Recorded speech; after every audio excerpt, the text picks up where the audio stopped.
Je vais demander maintenant à Côme Baumier, un autre de mes élèves en qui j'ai beaucoup d'espoir, de nous faire les conflits d'intérêts médecins-industrie, d'autant plus qu'on vient avec Paul Garassu, que vous connaissez sûrement, qui dirige un peu la réflexion pour l'hospitalisation privée au niveau européen, un livre sur éthique et argent que l'on vous offre aujourd'hui tous. Et donc, analyser cette problématique apparaît particulièrement important. Tu as la parole. Je vous remercie Christian pour me donner cette parole. C'est une intervention qui fait suite à la première intervention que j'avais faite le 30 mars dernier. J'avais déjà abordé cette problématique et je vais essayer de pousser la réflexion un petit peu plus loin avec 6-8 mois de réflexion en plus. Donc le 30 mars dernier, j'avais abordé la question du lien qui existe entre académique et industriel dans le développement médicamenteux.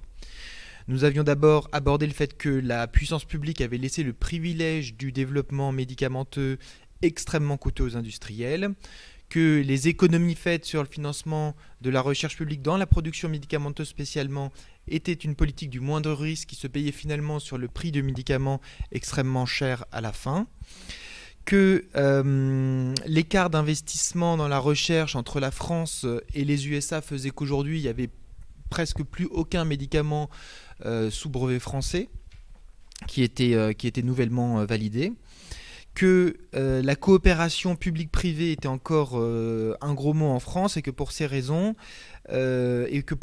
du coup, dès qu'un médecin travaille avec un laboratoire, le laboratoire c'est le parfait bouc émissaire, bien que évidemment les laboratoires ne sont pas toujours innocents dans certaines pratiques, on va en reparler, alors même que la France elle-même s'est évertuée depuis un certain nombre d'années à américaniser son système de fonctionnement. Je vous avais aussi souligné le fait que si la science doit croire en sa vocation autonome, en l'illusion de son autonomie, elle ne doit pas oublier qu'elle est dans un écosystème qui est économique, elle a des rapports avec les journaux scientifiques, avec les industries, avec les politiques, et que cette science, elle est donc poreuse à un tas d'influences extérieures dont elle doit avoir conscience. Il ne faut pas accepter tel quel, mais dont elle doit avoir conscience. Enfin, dans le DALO, j'ai proposé un schéma expérimental qui serait que pour que le reporting de données soit le plus intègre possible, qu'un médecin consultant avec un labo A puisse présenter les résultats d'une étude promue par le labo B et vice-versa, mais évidemment, ceci était très théorique et n'avait pas vraiment d'application immédiate. Je vais donc poursuivre cette réflexion en ciblant mon propos sur la notion de transparence, que ce soit des investigateurs ou des données qui sont présentées en congrès. Alors les outils de transparence, la transparence c'est pas un mot nouveau, on en parle depuis un certain temps, et il y en a beaucoup. Tout d'abord, que ce soit les méthodologies de recherche, les essais et les études doivent être enregistrés sur des plateformes qui sont maintenant souvent publiques. Ensuite on doit avoir une approbation de comité d'éthique, de comité de protection des personnes. Donc ça se fait pas par hasard. Que pour la recherche fondamentale, on a le cahier de laboratoire dans cette idée de transparence. On a même la publication de données brutes une fois qu'on publie des résultats. On a ensuite une idée de transparence qui est un peu mise à mal, puisque la revue par les pairs aujourd'hui n'étant pas en ouverte, on a un blanc-seing de l'éditeur qui dit « je vous promets que les données qui sont publiées sont intègres », et puis parfois on a des déconvenus comme avec le LancetGate l'année dernière. On a l'open access qui est aussi un signe de transparence, c'est-à-dire que voilà, on donne accès à toutes les publications et c'est pas seulement ceux qui ont des abonnements qui vont pouvoir avoir accédé à la connaissance. Et enfin, dans tous les congrès nationaux et internationaux de médecine, on déclare les conflits d'intérêts avant de débuter une présentation.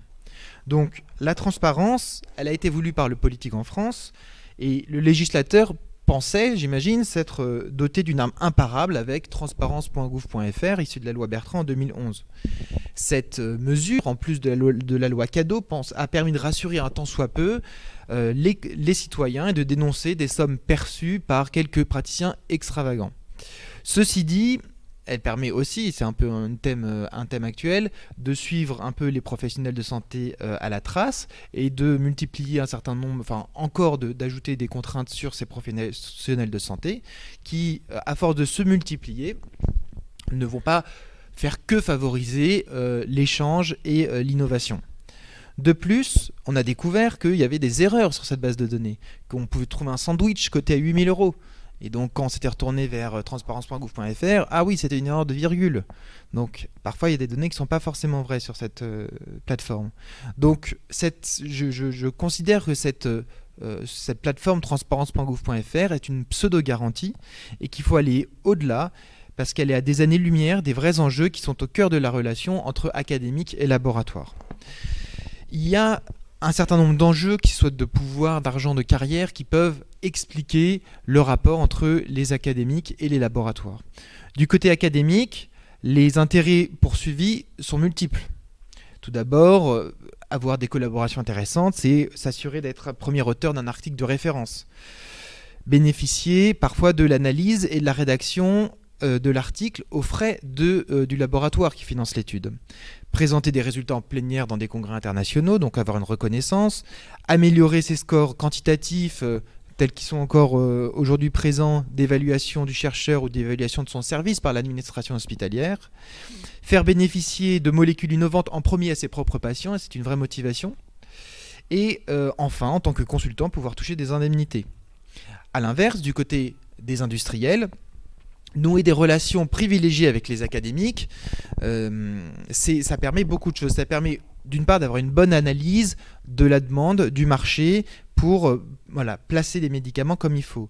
Ça permet de profiter de d'une expertise scientifique qui est très valuable, mais à moindre coût, parfois en prévoyant des après-carrières pour ces grands scientifiques. Ça permet d'être associé à des centres réputés pour développer des grands projets de recherche. Ça permet d'influencer les designs d'essais cliniques pour faire évoluer, in fine, les prescriptions vers des nouveaux produits qui seraient les plus rentables pour eux. Ça permet d'avoir un droit de regard dans certains contrats, un droit de regard sur les données qui vont être publiées. Ça permet de faire de la publicité, évidemment, et donc ça permet d'influencer les autorisations de mise sur le marché et la valorisation des médicaments. Donc on voit que tous ces enjeux se mêlent et on ne peut pas dire que tout est noir ou tout est blanc, il faut tenir compte de tout ça. Donc on sait que les démarches de transparence, elles avaient un but. Elles avaient un but qui était de limiter la corruption intellectuelle et de favoriser la bonne information des prescripteurs, pour qu'on ne soit pas influencé dans nos prescriptions et que la sécurité sociale paye l'addition à la fin.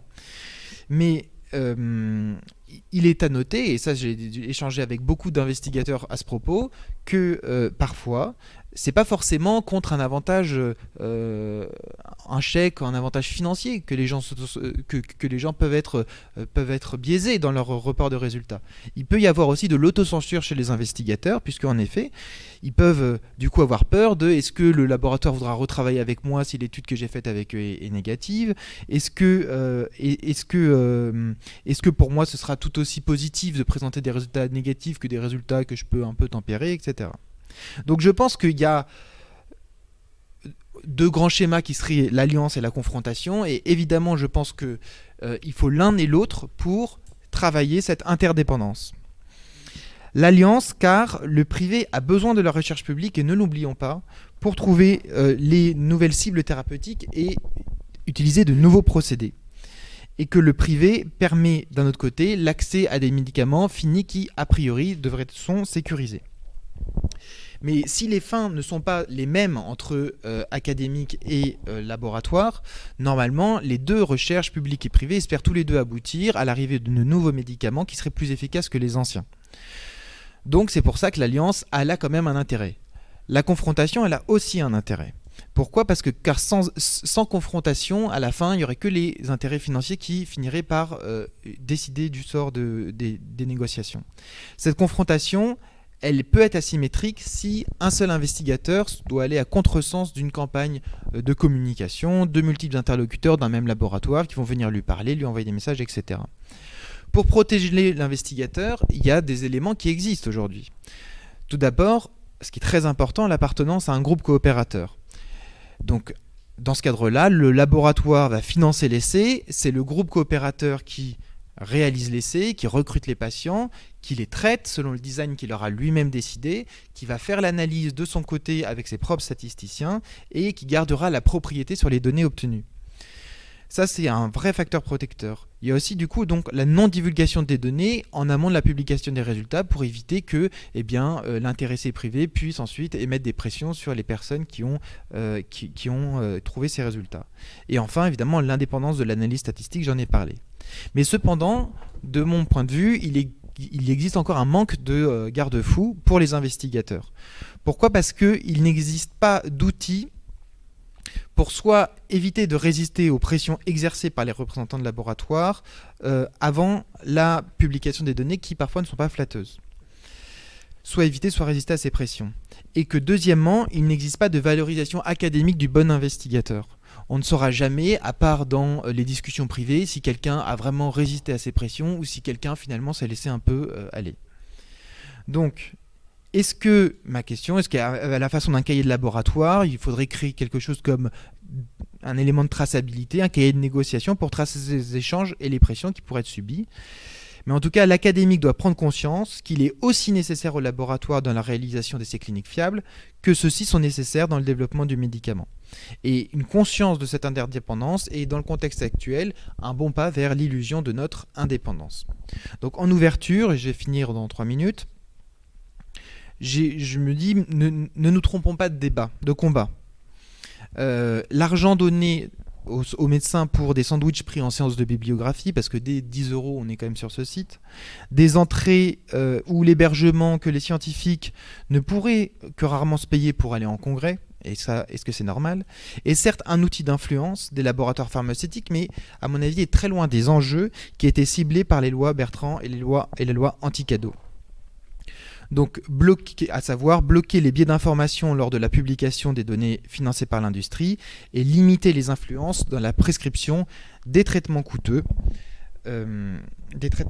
pour la sécurité sociale. Il ne faut pas se masquer sur le fait que tout le monde est sous influence. Et donc, l'influence, elle est aussi chez les industriels, puisque, en tout cas, les laboratoires sont eux-mêmes sous influence de leurs investisseurs.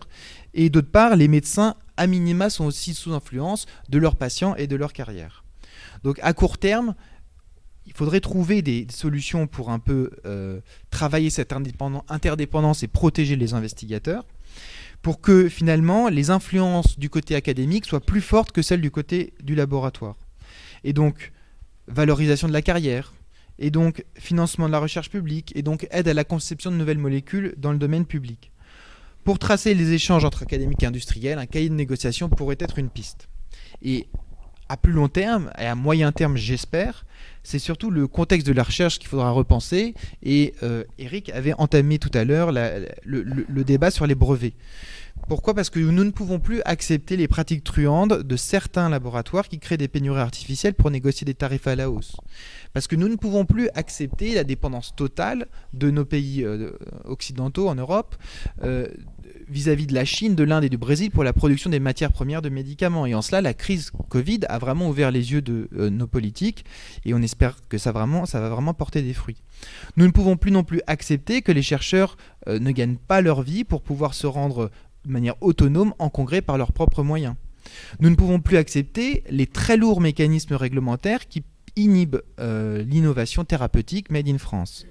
Et au niveau de la recherche fondamentale, on se pose la question, est-ce que les instituts de recherche ne devraient-ils pas avoir des politiques plus agressives, alors dans l'ancien cadre de brevetage ou de licence non exclusive ? Et les hôpitaux qui, eux, produisent énormément de données de santé qui sont extrêmement importantes et qui sont aujourd'hui la data, ne faudrait-il pas qu'ils les valorisent beaucoup plus au moment où ils les disséminent pour que d'autres agents fabriquent des nouveaux outils sur la base de ces données ? Donc au niveau de la puissance publique, de même, la couverture santé, c'est elle qui assure la solvabilité du marché et donc elle devrait être en mesure d'exercer des pressions plus fortes et donc travailler cette interdépendance de manière beaucoup plus ferme. Et donc l'enjeu aujourd'hui, est-ce qu'il n'est pas au final de renforcer nos capacités de production de médicaments sur notre sol ? Donc à petite échelle, il y a des gens qui ont essayé, soit pendant la crise Covid, où on a vu que quand on manquait de curares, il y a beaucoup d'hôpitaux avec des laboratoires hospitaliers qui ont fait leur propre curare, soit par exemple l'Association française contre les myopathies, qui, elle, réfléchit à un laboratoire associatif pour justement remédier parfois au manque d'investissement dans les maladies rares. Donc il y a donc des motifs d'espoir.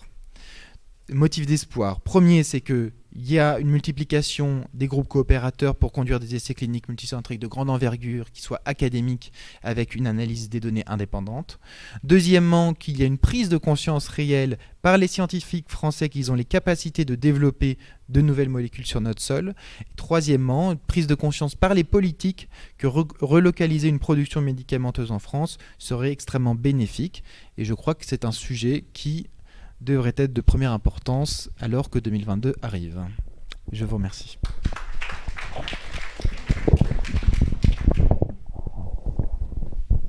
Merci Com, et c'est tout à fait en rapport avec ce livre Éthique et argent en santé que nous avons distribué.